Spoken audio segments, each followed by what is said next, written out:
Pernah nggak sih kalian ngerasa berita politik belakangan ini tuh bikin kepala pusing? Kayak ada terlalu banyak informasi, saling bertentangan, dan kita jadi bingung mana yang benar. Nah, di sesi bedah materi kita kali ini, kita bakal narik tirai dari sebuah trik sulap yang paling masif dalam politik modern.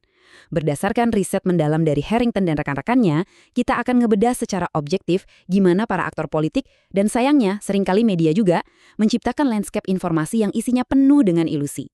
Sebagai catatan di awal nih, kita di sini murni melaporkan dan menganalisis temuan dari sumber materi secara imparsial ya. Nggak ada pihak atau ideologi yang kita bela. Tujuannya murni buat paham gimana sih cara kerja tokoh politik dan institusi media. Dan kita bukan lagi ngomongin kebohongan kecil-kecilan, tapi manipulasi skala besar yang udah dirancang secara matang. Yuk kita mulai. 30.573. Coba resapi angka itu bentar.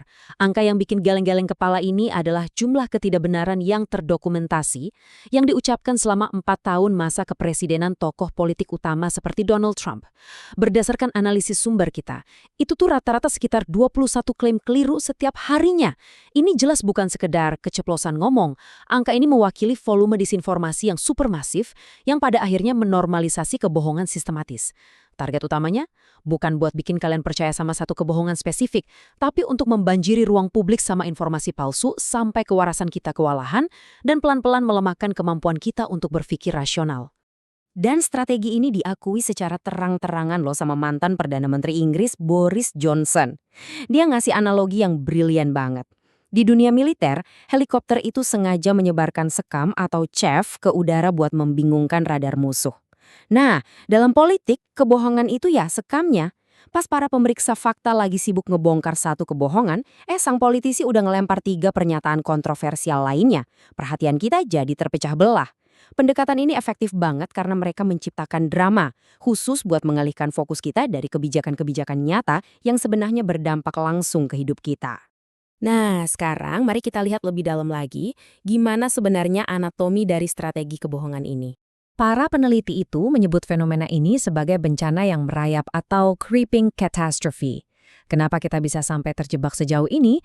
Karena kebohongan-kebohongan ini terjadinya pelan-pelan banget, merayap selama beberapa dekade. Mulai dari narasi untuk membenarkan perang Irak dulu, sampai penyangkalan liburan mantan Perdana Menteri Australia pas negaranya lagi abis dilanda kebakaran hutan. Karena terjadinya bertahap, kita sebagai masyarakat gagal nyadar seberapa besar penipuan ini udah dinormalisasi. Kita tuh ibarat katak di dalam panci yang airnya dipanasin pelan-pelan. Kita nggak sadar lagi direbus, sampai semuanya udah benar-benar terlambat.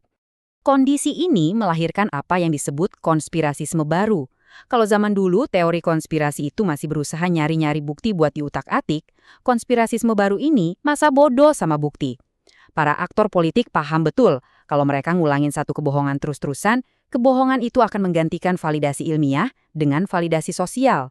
Logikanya digeser jadi, wah kalau banyak orang yang ngomongin ini berarti bener dong. Pengulangan ini sengaja banget menargetkan emosi dan kepercayaan dasar pemilih, menciptakan realitas alternatif di kepala masyarakat yang susah banget buat dihapus. Terus, yang bikin penasaran, kenapa pemilih yang kita anggap rasional kok bisa terus-terusan kemakan sama trik murahan ini? Jawabannya ada di cara kerja otak kita sendiri.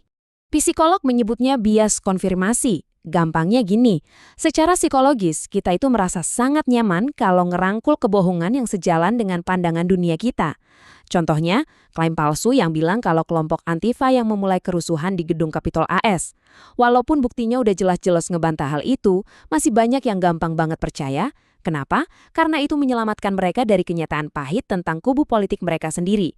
Bias kognitif inilah yang bikin warga cenderung mempercayai kebohongan yang diulang-ulang. Pada akhirnya, kita cuma melihat apa yang emang pengen kita lihat. Ditambah lagi sama yang namanya bias commitment. Makin ronyem deh situasinya. Bias commitment ini terjadi karena kita tuh sebagai manusia gengsi banget buat ngaku salah. Jadi, ketika ada pendukung yang udah terlanjur invest waktu, emosi, atau modal sosial yang gede ke seorang pemimpin, mereka bakal ngebela mati-matian hal-hal yang nggak masuk akal sekalipun, kayak teori konspirasi QAnon misalnya, daripada harus nelan ego dan ngaku kalau mereka udah ditipu. Ini yang menghubungkan kerentanan individu sama manipulasi jangka panjang. Makin sering fakta ngebantah mereka, makin keras juga mereka bakal bertahan. Inti dari semua ini adalah identitas politik kita sekarang udah berubah jadi kayak fandom olahraga ekstrim. Polarisasi afektif sebutannya. Di titik ini, debat rasional soal kebijakan udah nggak ada harganya. Yang ada cuma tim gue pasti benar, tim lo pasti salah. Saat kita nganggap partai itu udah jadi bagian dari diri kita, ngeritik politisi kesayangan kita bakal kerasa kayak serangan pribadi. Dan coba tebak, politisi yang cerdik tahu persis soal celah psikologis ini, dan mereka manfaatin itu buat ngancurin objektivitas kita pelan-pelan. Oke, kita udah paham sisi psikologisnya. Sekarang, gimana sih para politisi ini benar-benar menarik pelatuknya di lapangan buat memanipulasi emosi kita? Di lapangan, mereka pakai taktik yang disebut smoke screen trolling atau menebar pabir asap. Ada juga yang nyebutnya teori stray voltage, kayak sengaja ngelempar kabel bertegangan tinggi ke tengah jalan biar semua orang panik. Mereka sengaja nyulut kepanikan moral. Contohnya kemarahan yang tiba-tiba meledak soal teori ras kritis di sekolah. Padahal materi itu nggak pernah diajarkan di level anak-anak. Buat apa coba? Ya murni buat ngebajak narasi media, mainin emosi pemilih, dan ngalihin perhatian kalian dari isu-isu atau kegagalan kebijakan yang nyata. Ini tuh buku panduan manipulasi tingkat dewa. Tapi tunggu dulu, ini bukan sekedar soal pengalihan isu semata. Ada tujuan jangka panjang yang jauh lebih gelap di balik ini semua. Strategi kebohongan tanpa henti ini adalah bagian dari taktik politik wrecking crew atau kru penghancur. Idenya gini, kalau seorang politisi sengaja memerintah dengan sangat buruk, penuh skandal dan kebohongan, lama-lama publik bakal jadi sinis luar biasa. Ini sengaja dirancang untuk merusak total kepercayaan warga terhadap institusi pemerintahan. Mereka pengen kita mikir, pemerintah tuh emang gak ada gunanya. Kalau publik udah mikir gitu, jadi gampang banget buat mereka ngehapus regulasi-regulasi penting yang sebenarnya ada buat melindungi masyarakat. Dan tolong diingat, ini bukan cuma teater panggung politik yang aman-aman aja. Konsekuensinya fatal dan nyata. Pas pandemi COVID-19 kemarin, kita ngelihat langsung gimana kebohongan elit politik nyiptain badai misinformasi yang berujung pada penolakan vaksin dan masker. Taruhannya nyawa. Terus, lihat juga kejadian pemberontakan 6 Januari di Gedung Kapitol AS. Kebohongan-kebohongan strategis ini benar-benar punya dampak hidup dan mati, bahkan dipakai buat mendorong aturan yang merugikan hak suara kelompok-kelompok marginal. Di tengah semua kekacauan ini, wajar dong kalau kita nanya, terus jurnalis ngapain aja? Kenapa media malah kadang kayak membantuin para ilusionis ini? Nah, menurut analisis, media arus utama sering banget terjebak dalam perangkap objektivitas palsu. Demi kelihatan netral dan cover both sides, jurnalis jadi ngasih panggung yang sama gedenya buat sebuah kebohongan yang sama sekali nggak berdasar, berdampingan sama fakta kebenaran. Ketakutan bakal dicap bias bikin mereka ngerasa harus memvalidasi argumen ngawur, alih-alih sekedar ngeberitain mana fakta yang sebenarnya. Politisi tahu banget kelemahan media ini, dan mereka mengeksploitasinya tanpa ampun. Selain itu, kita juga harus paham realitas di balik layar jurnalistik. Liputan politik itu butuh banget akses orang dalam.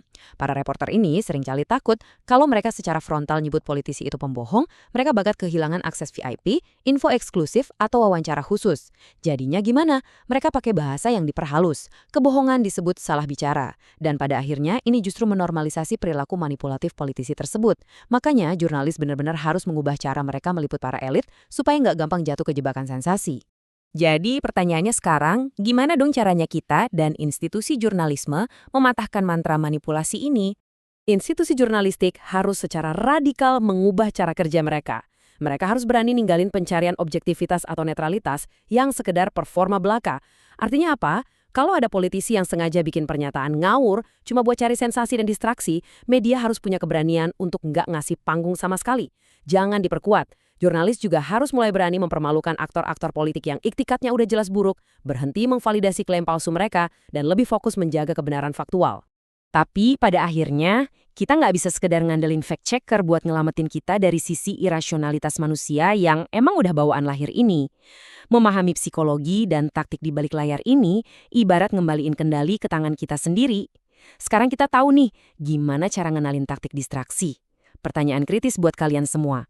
Setelah tahu isi buku panduan trik para ilusionis ini, gimana kalian bakal mencerna headline berita besok pagi? Jangan sampai ilusi mereka ngalihin fokus kita dari hal-hal yang beneran penting. Sampai ketemu di bedah materi kita selanjutnya.